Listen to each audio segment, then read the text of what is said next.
శుభమస్తు. శ్రీరామ జయం. ముక్కనుమ సంక్రాంతి పండుగ సందర్భంలో 4వ నాటి విశేషం. భోగి, సంక్రాంతి, కనుమ, ముక్కనుమ అన్న పేరిట 4 రోజులుగా ఈ ఉత్సవాన్ని మహావైభవంగా మనం నిర్వహించుకుంటూ వస్తూ ఉన్నాం.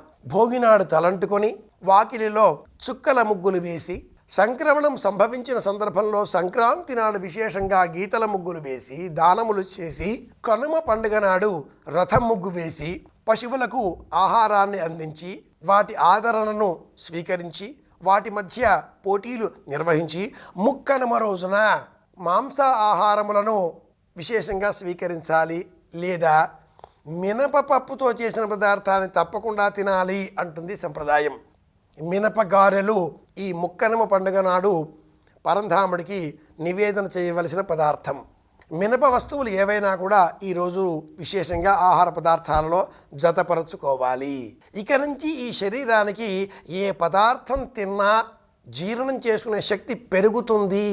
గత 30 రోజులుగా అనేక నియమాలకు లోబడి ఆహార సంబంధితమైన విధులను పాటిస్తూ ఒకే పూట ఒకే విధమైన పదార్థం ఇలాంటి అనేక విషయాలలో కూడా జ్ఞానాన్ని పెంచుకుంటూ ఈ రోజు నుంచి ఇక యథేచ్ఛగా నచ్చిన పదార్థాన్ని స్వీకరించవచ్చును. దేవతలకు పగటి కాలం పరిపూర్ణంగా ప్రారంభమైంది, ఉత్తరాయణ పుణ్యకాలం ప్రారంభమైంది అనే సంకల్పం కోసమే ముక్కనుమ అన్న పండుగ ఆట విడుపు అని చెబుతారు పెద్దలు. కనుమనాడు కాకైనా కలగదు అనే సామెతతో భోగి పండుగ నాడు ఇంటికి వచ్చిన అల్లుండ్రు ఈ రోజున వారి వారి గృహాలకు ప్రయాణమై వెళతారు. అలా వెళ్ళిపోయే అల్లుండ్రకు, మనమలకు, మనమరాళ్లకు, విదేశాలకు వెళ్ళిపోయేటటువంటి బంధువులకు వారి వెంట తినుబండారములుగా చక్కిలాలు, చేగోడీలు, జంతికలు పదార్థాలకు లోపం లేకుండా ప్రాంతీయ ఆచారాలకు లోబడి వాటి నామములతో ఎలా పిలుచుకున్నా తినుబండారములను బియ్యం పిండితో చేసినటువంటి వాటిని అందించాలి. ముక్కనుమ పండుగ నాడు తప్పకుండా పదార్థాలలో ఉండవలసినవి అరిసెలు 2, కజ్జికాయలు 3, తప్పకుండా జంతికలు, చేగోడీలు, అలాగే మినుమ పప్పుతో చేసిన పదార్థాలు. సున్నుండలైనా పర్వాలేదు సుమి అంటారు ప్రాచీనులు. ఎందుకు ఇన్ని నియమాలు ఇలా ఉన్నాయి మన పండుగలలో? ఋతుకాల ధర్మాలకు లోబడి మన పండుగలు ఆహార పదార్థాలను ఎలా స్వీకరించాలో, ఎప్పుడు స్వీకరించాలో తెలియజేస్తూ ఆరోగ్య భాగ్యాన్ని కలిగించేవిగా ఉన్నాయి కనుకనే వీటిని పండుగలు అన్నారు. ముందుగా ఏ పదార్థమైనా పరమాత్ముడికి ప్రీతికరంగా నివేదన చేయడం. పరమాత్ముడు ఎలా వస్తున్నాడు? అతిథి రూపంలో వస్తున్నాడు.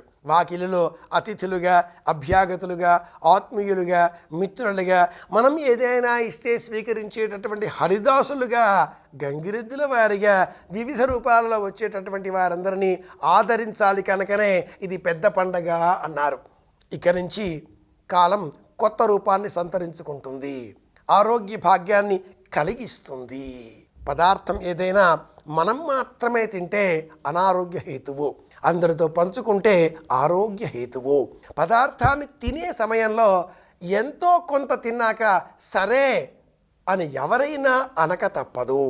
మనం ఒక్కరమే కాకుండా అందరితో పంచుకుంటే పెరిగేది ఆనందం కనుక పరమాత్మకి ప్రీతికరంగా నివేదనగా అర్పించడమే ఇందులో ఉండే విశేషం. ఏకో విష్ణుం మహర్భూతం పృథగ్భూత అన్యనేకశః త్రీన్లోకాన్ వ్యాప్య భూతాత్మ భుంక్తే విశ్వభుగవ్యయ. పొంగలి, చెరుగుగడలు, గంగిరెద్దులు, హరిదాసులు, ఆకుపచ్చదనం ఇలాంటి నేపథ్యంలో వ్యవసాయ వాతావరణాన్ని ప్రతిబింబించే విధంగా మన గృహాలను అలంకరించుకుందాం. ముక్కనుమ పండుగను విజయవంతంగా పూర్తి చేద్దాం. అందరి క్షేమాన్ని కోరుదాం. భోగినాడు ఏర్పాటు చేసిన బొమ్మల కొలువుకు ఈ రోజున ఉద్వాసన పలుకుదాం. మళ్ళీ రేపు కలుసుకుందాం. శుభమస్తు. శ్రీరామ జయం.